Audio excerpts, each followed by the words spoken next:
A major U.S. business group says President Biden's vaccine mandate will lead to mass layoffs and could be catastrophic for the supply chain. The National Association of Wholesale Distributors wants the White House to delay the December 8th deadline. Federal contractors may no longer employ unvaccinated workers after that date. At a CNN town hall on Thursday, the president talked about the steps he's ready to take to ease the supply chain crunch. Would you consider the National Guard to help with the supply chain issue? Absolutely, positively, I will do that. But in addition to that, what you got to do is you got to get these ships in and unloaded. And one of the things in my infrastructure plan, there's $16 billion for port expansion. We have to be able to move things along. Jay Timmons is president and CEO of the National Association of Manufacturers. His trade group represents some 14,000 companies, and he joins me live from Washington, D.C. Great to see you. Good to see you, Allison. I'm wondering what you think about the business organization you've just heard about. Do you agree that the vaccine mandate, which goes into effect December 8th, could cause mass layoffs and catastrophic supply chain disruptions?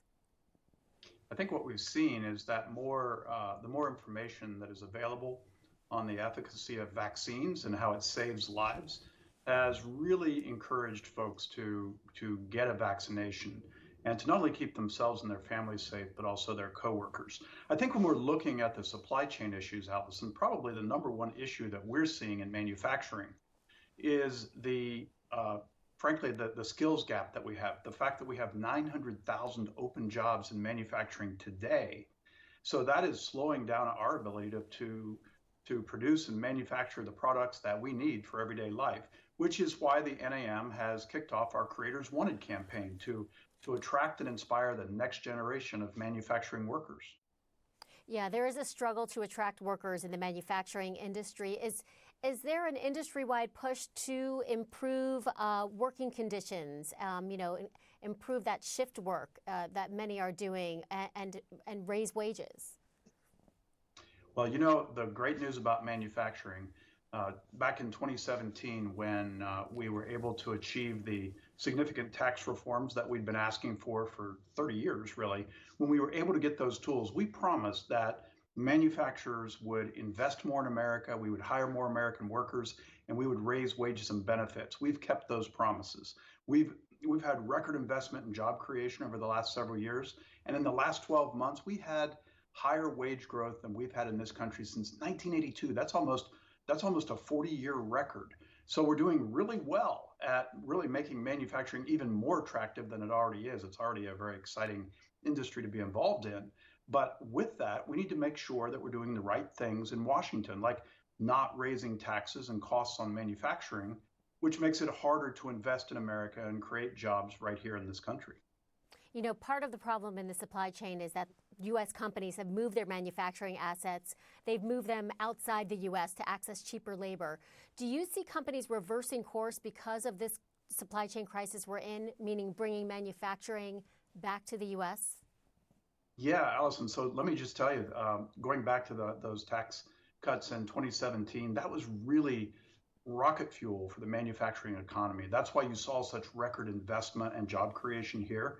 I was just in South Carolina yesterday at our Creators Wanted on the ground experience, where we had several hundred high school students going through this experience and learning more about manufacturing. It was held at Nephron Pharmaceuticals, and Nephron has just invested significantly to create a new factory to build surgical gloves, which has been a problem, and it was a terrible problem during the pandemic. We didn't have access to those because they were made offshore. Companies like Nephron are investing in America so that we have the supplies that we need, not only for every day, but also if we ever have to face another catastrophe like we've been facing during this pandemic. And you mentioned taxes and how they've worked in the manufacturing industry's favor. I'm curious how happy you are that Democrats, they didn't or couldn't agree on lifting the corporate tax rate, keeping that in the massive legislation that is sitting on Capitol Hill right now. Well, this fight, this discussion, let's say, started earlier this year when those business tax increases were initially added to the infrastructure investment legislation. Now, we need infrastructure investment in this country so badly. We've neglected it for decades. We were very successful in moving that away from that package and getting infrastructure investment across the line in the Senate. Now we hope to see it happen in the House so we can get that done. Reconciliation, an entirely different spending bill, had as its core kind of funding principle those business taxes. They kind of raised their ugly head again. And we spent a lot of time talking to Republicans and Democrats about exactly why raising taxes on business today would reverse all of the progress we've made in the last 3 years since we had since we had tax reform in 2017. So we did all we said we would do in terms of investment and job creation and wage growth when we got tax reform in 2017. We don't want to see that undone with a reversal to those archaic tax policies of the past. We don't want to lose investment in this country. We don't want to see American jobs lost. And we certainly don't want to see wages not grow as they have been in the last 3 years. So yes, we're very pleased that it looks like we're not going to see those tax increases in the reconciliation package, but nothing is set until the bill is done. So we're going to keep working to make sure they're not included. Yeah, I mean, there's always the likelihood that lawmakers will go after corporate America to replace that source of revenue, right? Well, they might, but again, do you really want to raise costs on America's job creators when the message? I mean, look at the supply chain issue that we have right now. Do we want to make that worse? Do we want to make it worse in terms of not being able to make things here in America? I don't think our policymakers and our legislators want that to happen. Okay, Jay Timmons, great talking with you. Good to talk to you.